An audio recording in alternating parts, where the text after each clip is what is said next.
मित्रों, हम सब ने रामायण में ये सुने हैं पढ़े हैं कि रावण को अमरता का वरदान प्राप्त था। रावण की नाभि में अमृत आरोपित किया गया था, जिसके कारण रावण अमर हो गया था। उसे मारना कोई साधारण बात नहीं थी। लेकिन आपको ये जानकर हैरानी होगी कि रावण की नाभि में इस अमृत को स्थापित कैसे किया गया। आज मैं आप लोगों को इसी के बारे में बताने जा रही हूँ।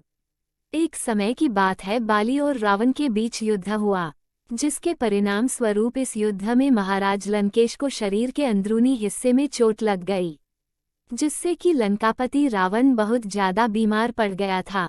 इसी बात को लेकर मंदोदरी बहुत ज्यादा चिंतित हो गई और उसने मन ही मन में यह निर्णय लिया कि मैं महाराज रावण को अमर बनाकर ही रहूंगी।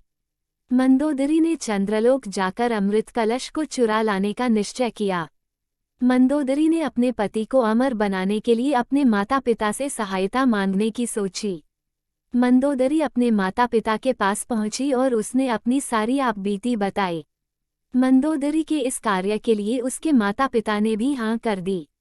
लेकिन समस्या ये थी कि मंदोदरी के पास चंद्रलोक तक उड़कर के जाने की शक्ति नहीं थी। मंदोदरी की माँ के पास ये शक्ति थी। उसके बाद में मंदोदरी की माँ ने अपनी सारी शक्तियाँ मंदोदरी को दे दी थी, क्योंकि मंदोदरी की माँ एक देवी स्त्री थी। मंदोदरी की माँ से मंदोदरी ने शक्तियाँ प्राप्त करके चंद्रलोक चली गई। चंद्रलोक में जा करके उन्होंने चंद्रदेव के सामने अपने पति यानी कि लंकापति रावण की दीर्घायु के लिए पूजा का बहाना बनाने का प्रपंच किया। चंद्रदेव तथा वहाँ के अन्य देवता इस बात को समझ नहीं पाए कि मंदोदरी की चाल क्या है, मंदोदरी यहाँ क्यों आई है।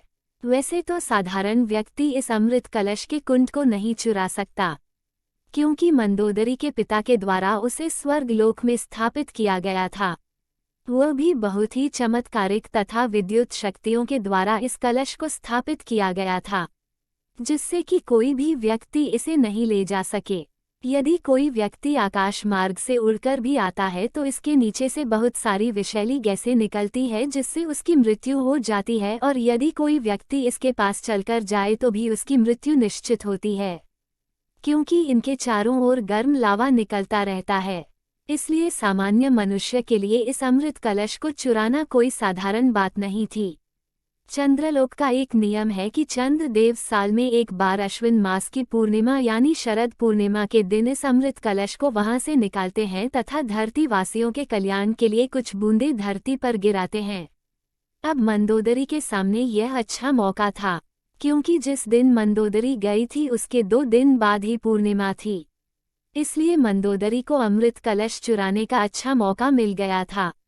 जैसे ही पूर्णिमा की रात्रि को चंद्रदेव ने अमृत कलश वहां से बाहर निकाला, तभी रावण की पत्नी मंदोदरी ने मौका पाकर के अमृत कलश को चुरा करके भागने लगी। देवताओं को इसका पता चल गया और देवताओं ने मंदोदरी का पीछा किया। पीछा करने पर मंदोदरी बहुत ज्यादा ही घबरा गई और उसने अमृत कलश को देवलोक में एक खिड़की पर छोड़ दिया तथा उसमें से अमृत की कुछ बूंदों को अपनी अंगूठी में भर करके उसके ऊपर ग्रह का नग लगा दिया और अपने साथ लेकर आ गई। मंदोदरी अमृत लेकर धरती लोक पर पहुंच गई थी। उसके बाद उसने रावण को अमर करने के लिए अपने देवर विभीषण का सहारा लिया। वह एकमात्र लंका में ऐसे व्यक्ति थे जो कि धर्म, पूजा पाठ तथा सकारात्मक प्रकृति के विचारधारा वाले व्यक्ति थे। मंदोदरी ने ये सारी घटना विभीषण को बताई। पहले तो विभीषण ने उसका विरोध किया, मगर मंदोदरी के बहुत समझाने के बाद वह तैयार हो गया। लेकिन विभीषण ने एक शर्त रखी कि इस बात का पता हम दोनों के अलावा और किसी को नहीं होना चाहिए। इस बात से रावण की पत्नी मंदोदरी भी सहमत हो गई और उन्होंने शरद पूर्णिमा के दिन ही इस अमृत की बूंद को रावण की नाभि में स्थापित करने का निर्णय लिया। पूर्णिमा की रात्रि को मंदोदरी तथा विभीषण ने रावण को अशोक वाटिका में बुलाकर के मदिरा के साथ कुछ जड़ी बूटियां पिलाकर के रावण को अचेत कर दिया। रावण के अचेत होने के बाद कमल नाल पद्धति द्वारा विभीषण ने उस अमृत की बूंदों को रावण की नाभि में स्थापित कर दिया, जिसके कारण रावण अमर हो गया। अब अगर रावण का सिर भी कट जाता है तो भी वह जिंदा रहेगा। मेडिकल साइंस में नाड़ी का संपूर्ण ज्ञान जिसको होता है उसको वेस्क्युलर सर्जन बोलते हैं। पूरे विश्व में विभीषण ही उस समय का एकमात्र वेस्क्युलर सर्जन था। इस प्रकार रावण की नाभि में अमृत स्थापित किया गया। अमृत रावण की नाभि में ही स्थापित क्यों किया गया? क्योंकि जो अमृत की बूंदें मंदोदरी रावण के लिए लेकर आई थी वो उसके लिए पर्याप्त नहीं था। हमारे शरीर की समस्त नाड़ियों का केंद्र नाभि में होता है, इसलिए यदि नाभि में अमृत को पहुंचा दिया जाए तो ये हमारे शरीर के हर नाड़ी में पहुंच जाता। इसलिए विभीषण ने नाभि को ही चुना। इससे रावण अमर हो गया था। बाकी की रामायण तो आप जानते ही होंगे कि किस प्रकार हमारे श्री राम ने लंकापति रावण का वध किया और समाज का कल्याण किया। मित्रों, ये थी रावण के नाभि में अमृत पहुंचने की कहानी। अगर जानकारी अच्छी लगी तो चैनल को सब्सक्राइब और कहानी को लाइक कर दीजिएगा।